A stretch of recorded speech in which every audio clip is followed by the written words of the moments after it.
Hi there, good afternoon. My name is Mary McCarthy. I'm a career consultant in the Career Service. Our offices are on the ground floor and we have many bookable chat with career consultant sessions. I'll be telling you a little bit about that later. So today I want to focus and ask you to focus your attention on the really important points to remember when you're thinking about postgrad study or further study. In order to make sure that you choose the right postgrad course and direction for you to launch your career. So this is an overview.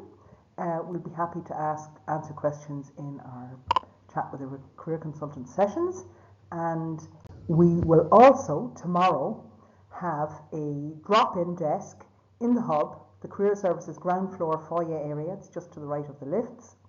So tomorrow between 12 and 1:30 p.m. I will be sitting at a desk and really happy to talk with you. We also have our student interns here to talk with you today in De Vere Hall, and they will be at the Career Services desk and hopefully they'll be of assistance also. So, useful questions to reflect on when you're thinking about the whole area of what next, further study. An obvious thing first to think about is, what interests have you developed during your studies? Are there particular areas, a particular module or an aspect of a module or an assignment or a project? Is your final year dissertation or your final year project? Are these forming, seeds, I guess, in your mind to think about how might that lead on to, more detailed level of study? And there may be other interests you've developed and through activities you've been involved in. That could be through our employee agility program, through extracurricular activities, roles and responsibility, maybe part-time work, summer work, internships. All of these things should be prompting you to think about how might they link in with further study if you're thinking about a postgrad program. Another obvious question to think about is, what are you good at? What do you have a natural strength and aptitude for? Where do you experience success? Because generally we can be very happy in areas where we naturally excel. And does that link in some way to your studies? And does it link to other areas that are connected to your current area of discipline of study? Or what are you naturally good at? Think of the kind of skills that maybe you've been acquiring through part-time, summer jobs, weekend jobs, etc. All of these should be giving you information. And then I guess, to think about, what does the world actually need? And you can interpret and think about that question in various ways depending on your own, I suppose, personality, characteristics and values. So what does the world need, particularly in terms of maybe thinking about where are there skills shortages? Is there a deficit at the moment of certain competencies, combinations of knowledge, skill areas that can lead to strong employment areas? And then you can think of, what does the world need in terms of, what are the burning issues in the world, whether it's around sustainability practices, global injustice, trying to deal with inequalities, on a more values-based, what's needed in the world? Is there some way I can contribute to that? And I guess tying all of these questions and maybe possible answers together would be, and then how could I get paid for that? How could I build a career in some of these areas? So it's a time to explore and reflect. These are very important points to think about at this. I am expecting that many of you are in final year at this stage. Why are you considering postgrad study? I have many students come into my office and they have all kinds of reasons when they want to discuss the options, whether they should study and do further study or not. Some people have a combination of some of these reasons. Take a look at the emojis next to some of these. I don't feel ready to leave college. Not a great reason, not the only reason. Shouldn't be the sole motivator for postgrad study. If I leave now, I'll never come back. It's like maybe you don't trust yourself, that you'll never be motivated enough to come back to further study. For many people, to take a year out, maybe do some kind of graduate internship or gather relevant experience, where you can reflect and make a clearer decision based on experience, can be a very beneficial thing. You're also adding to your employability skills portfolio. My friends are all applying for postgrads. Seems to be what everyone is doing, so maybe I should be doing that as well. That's not a great reason either. I love my subject and I want to gain more knowledge and skills. Yeah, a very good motivator to seriously consider further study. I want to improve my job prospects and know that this course will help me to access opportunities. That is a very good idea. The combination of those 2 points are a very, very solid and sound reason for considering and embarking on postgrad study. I want to work in a new area, another very strong reason. So we have a combination of areas and reasons, and to think about and to be aware of what are the driving, motivating factors. I think it's really important to think about these questions, do some soul searching, because a postgrad course is a big commitment. It's a big financial commitment. It's a time commitment, and make sure that if you're going to embark on postgrad study, that you're on the right track in the right area, doing the right course. And then it's really important to think about, well, what do I want from a postgrad course? New or more specialist knowledge? Yeah, very good reason. New career direction options? Yes, very good reason. Work placement or industry experience? Yes, some courses have work placement integrated into the program. It's not 100% guaranteed that everyone gets work placement, but some do. And if you haven't had work experience already, that can be a very good idea. Or relevant experience, placement experience on your program. I want to learn from the best academics in my field. Very good reason. I want to engage in research. I want to maybe engage in a more detailed building on my dissertation or my FYP. I maybe want to engage in a lengthier, more substantial dissertation and see how I feel about research. Build up those skills. I want a professional qualification. I'd like to study abroad. And so different courses will actually be able to provide many of these areas, provide solutions to many of these areas. So important questions then to think about, and to ask before selecting a course. You need to do some research, and today is a fantastic opportunity. I presume you've been going around to the stands, talking to course directors, maybe talking to students, talking to other academics and lecturers affiliated with courses. Really important to do some serious field work and talk to people and gather information. So, how will this complement my degree? Am I interested in this subject area? Am I interested sufficiently to immerse myself in this intensive, learning that's required for this course? Particularly if it's a postgrad conversion course, which we're going to talk about in a few moments. It's a very intensive, accelerated learning in new areas. Have I examined the modules in detail? Have past graduates of my degree gone on to this course? How has it worked out for them? So these are important questions to ask before. I was talking with academics and that at the stands in the hall today, but these are pre-questions to ask, and maybe questions that you can discuss with them. But other questions would be, what kinds of jobs do graduates go on to do? Many lecturers will maintain connections with past graduates and alumni, so they'll be able to give you a picture. LinkedIn is another great source. We also have graduate outcomes information, which it can be requested as well in certain scenarios. So and where are people working? What kind of employers? Who's employing them? What's the reputation of the course with employers? Now that can be a difficult question to answer, really, but it's interesting if you track down, particularly through LinkedIn. I have a slide on LinkedIn where you can actually put in searches on the UCC LinkedIn page, on the alumni page, and put in the course, and you can plow through a number of profiles and you see the types of employers who are interested. And if there's a professional qualification offered as part of a postgrad, you need to really ensure it's accredited by the appropriate professional bodies, and particularly in the area of finance, accounting, tax, areas like that, financial advisory, various accounting qualifications, and so on. What exemptions are provided as a result. So when you're looking and you're exploring and broadening out your horizon, really general questions that are important to think about are, what kind of interests do you have? Are there things that you regularly read and keep informed about or keep up to date?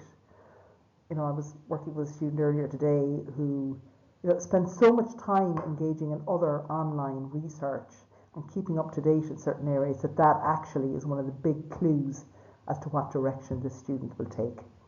And, that's in some way linked with his degree also, luckily. Are there sectors that link with personal interests that I have? And, and what are the growth sectors? I've mentioned that already.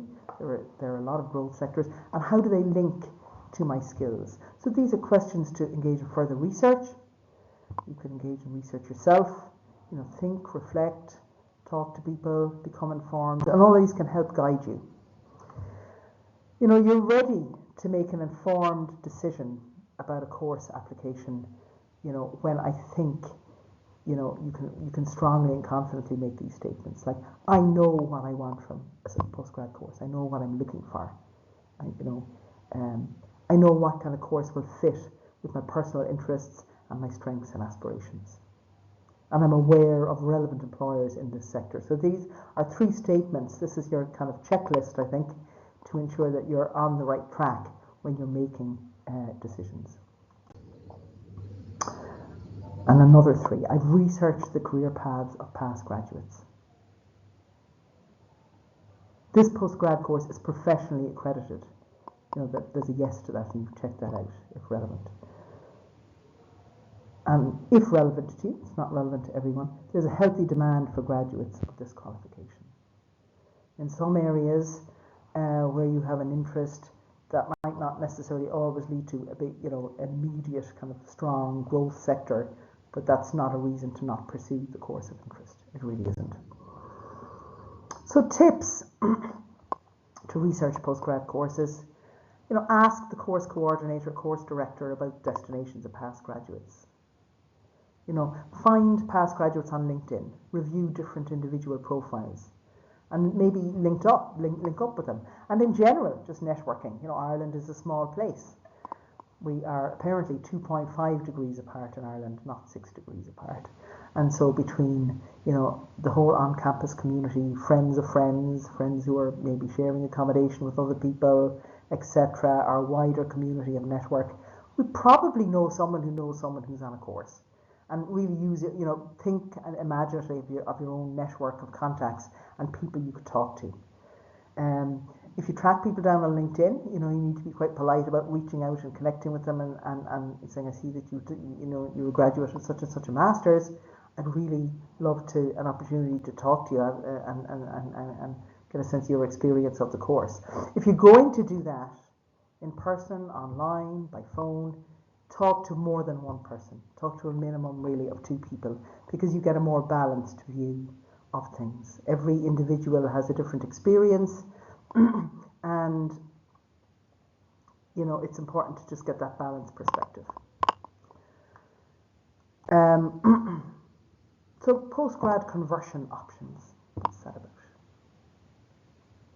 So obviously the clues in the conversion word. A postgrad course that enables you to acquire knowledge and skills in a new subject area. That is what a postgrad conversion course is. Typically it's 1 year. However, there are several postgrad conversions that are 2 years long, where they provide you with professional qualifications.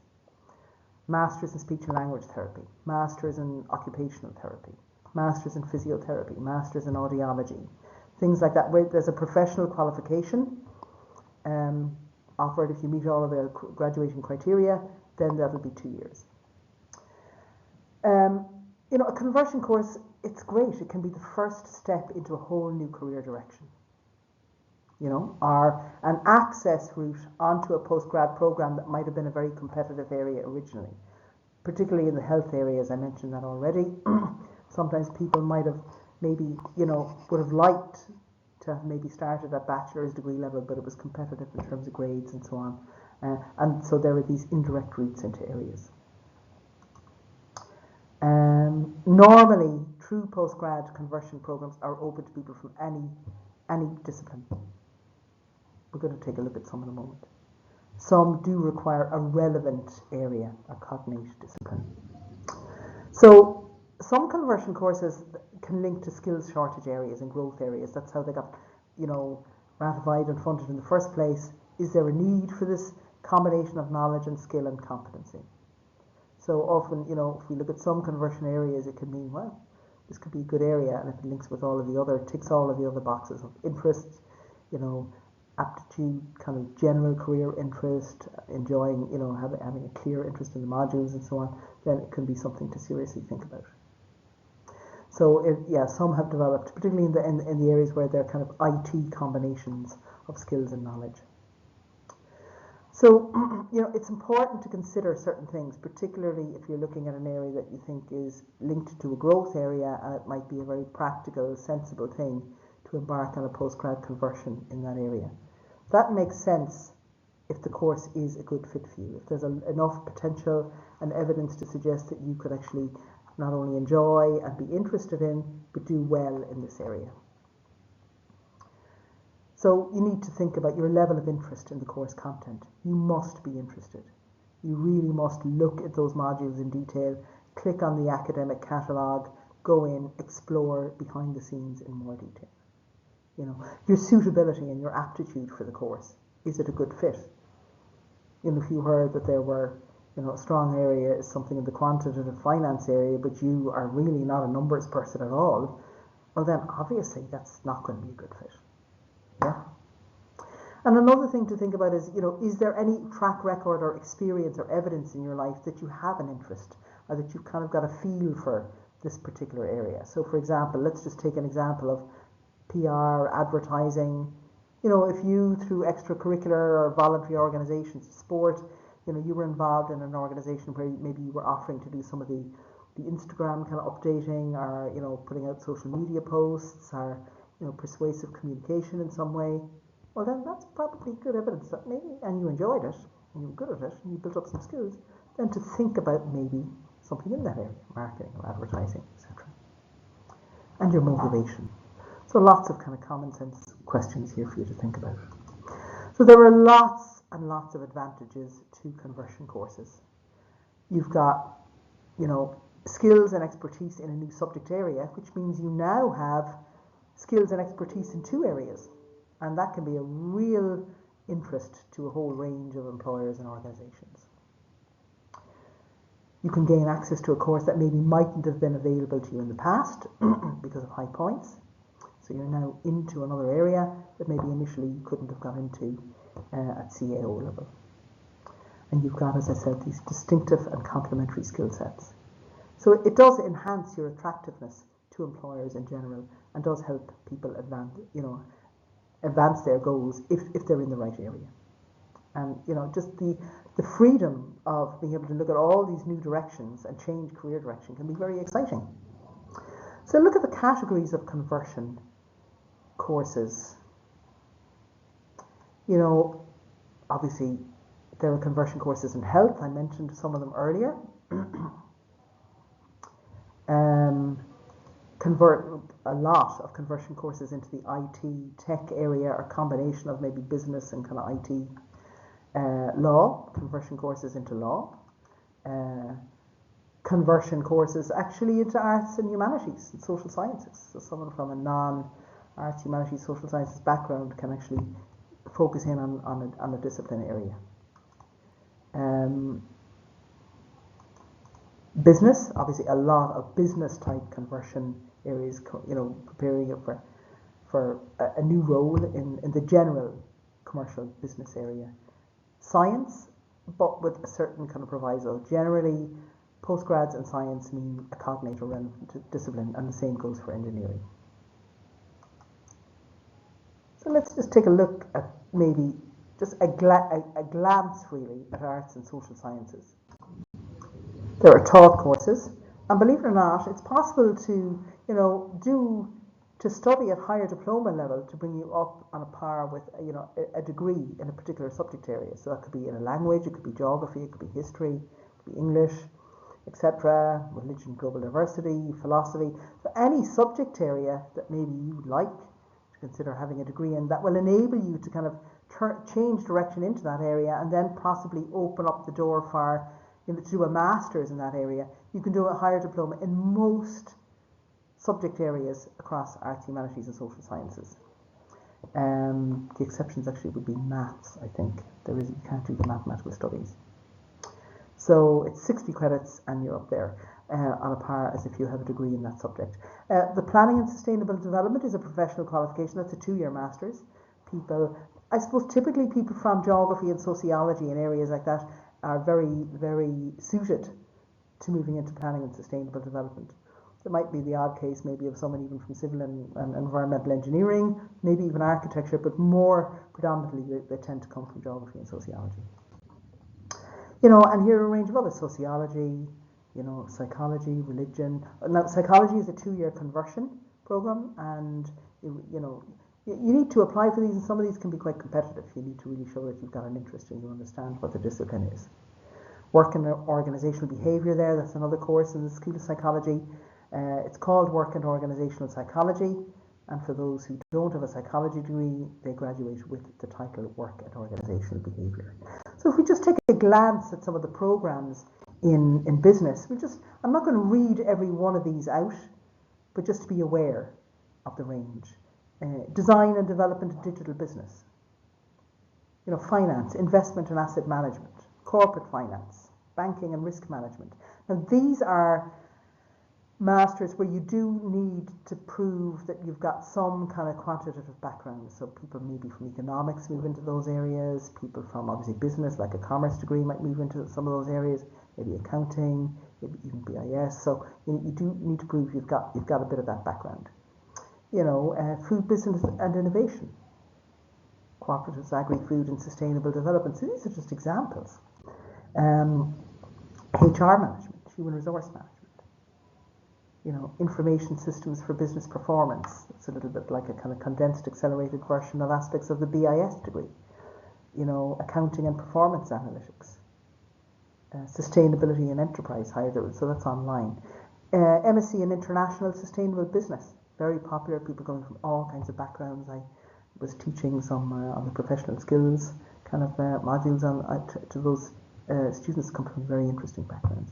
In some cases, the LLM in environmental law and natural resources, subject to your suitability, may be open to non-law graduates. So the LLB is a 2-year graduate entry degree into law.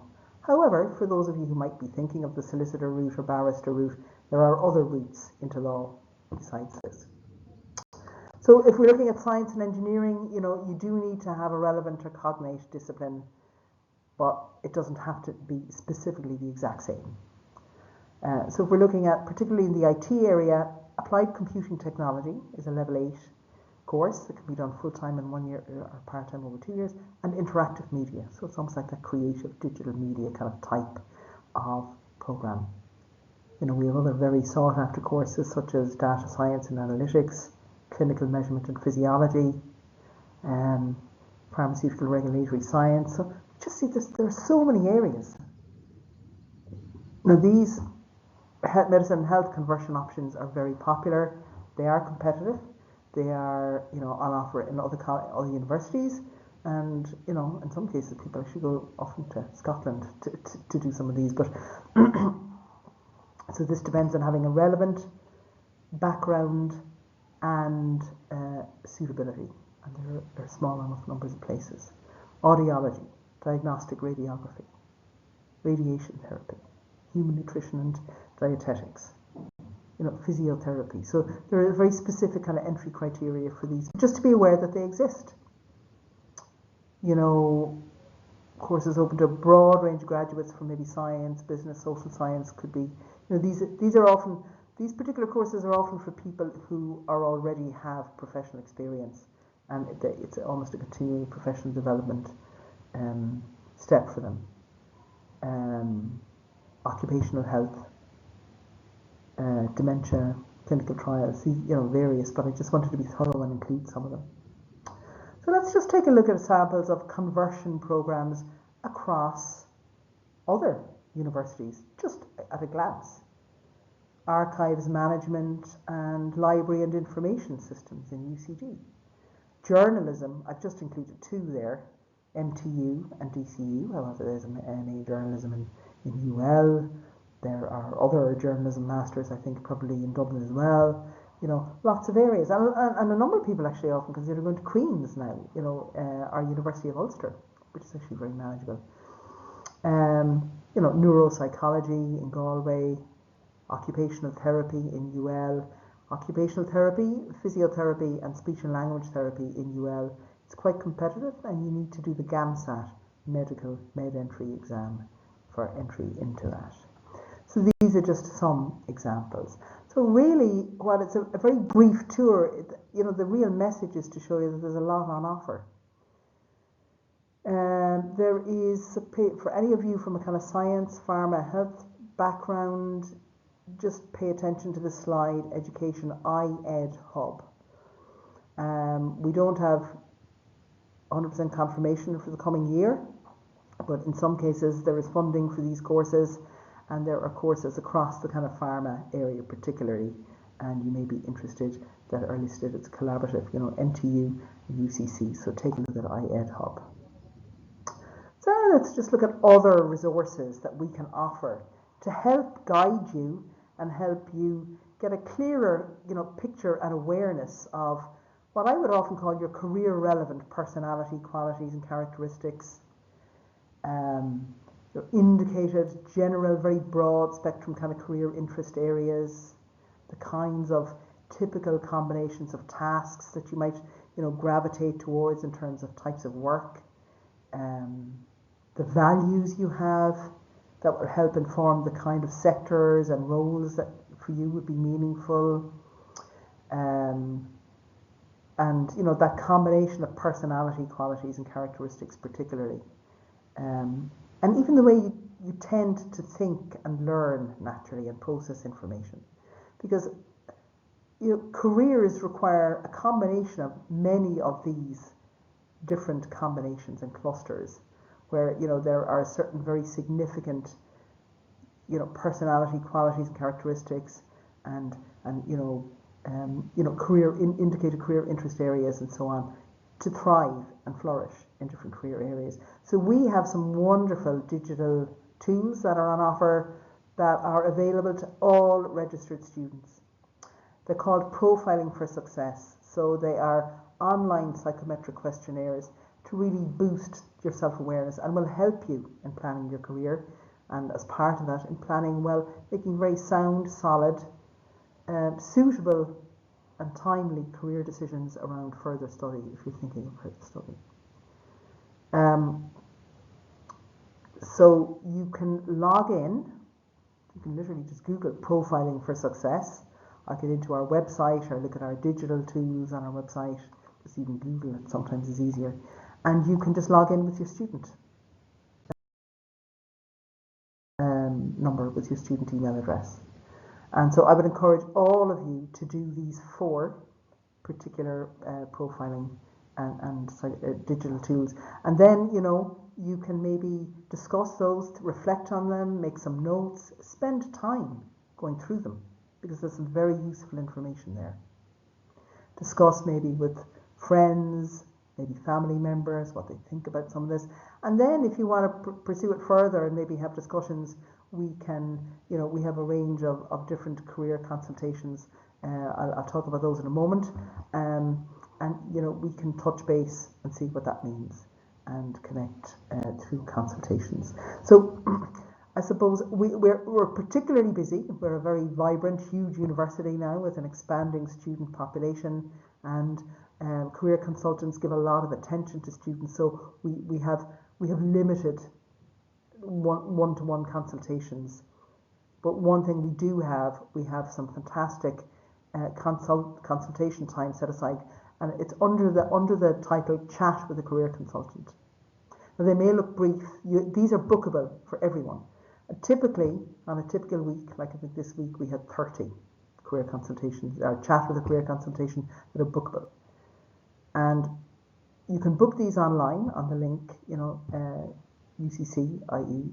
Careers Meet, on our platform, and they can book up fast, and you know, you might be waiting a week at least, But it's a great way to get started. So these are brief enough, but we're very skilled, and you can bring your priority kind of thoughts, questions, queries, issues, and we can look at, ideally you're going to leave with maybe some other thoughts, some action steps, maybe some further information, and then where needed, later on in subsequent weeks, maybe we can book a follow-up session.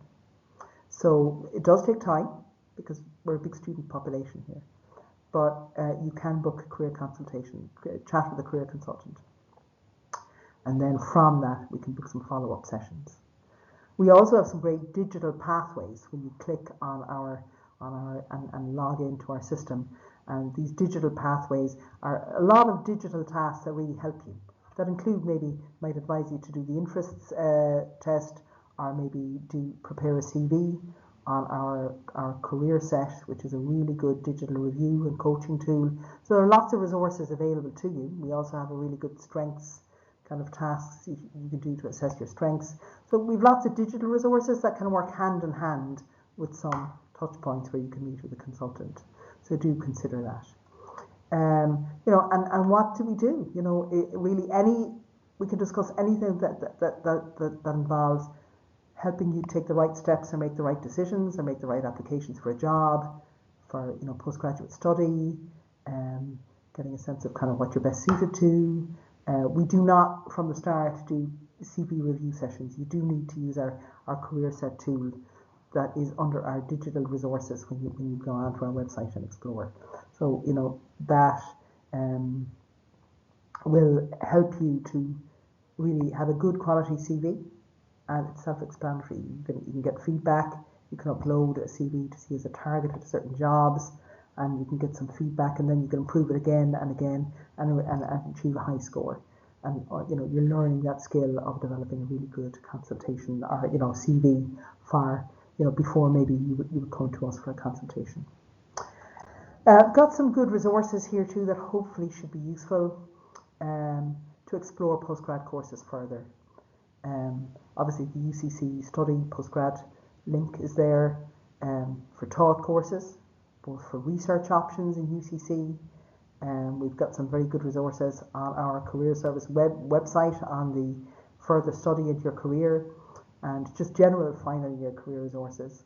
And then Grad Ireland, which is the kind of national platform for all universities, and in terms of employment, job vacancies, career advice, career publications, information on links to further study in other universities, you can do some exploration.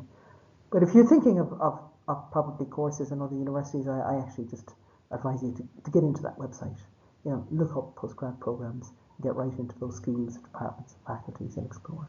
So I hope you found this useful. Just a reminder, we have Quiva and Dan, our student interns in De Vere Hall, to have a quick chat with you today, and for further kind of discussion, or maybe I'll have a drop-in desk tomorrow in the hub in the career service for you near the lifts. So thank you for your time and attention. I apologise for not being with you in person today. An unavoidable whole staff event in the career service clashed with today's event. I had planned to be here in person, so I hope you find the recording nearly, as natural and beneficial as if I'm there with you today. So thank you.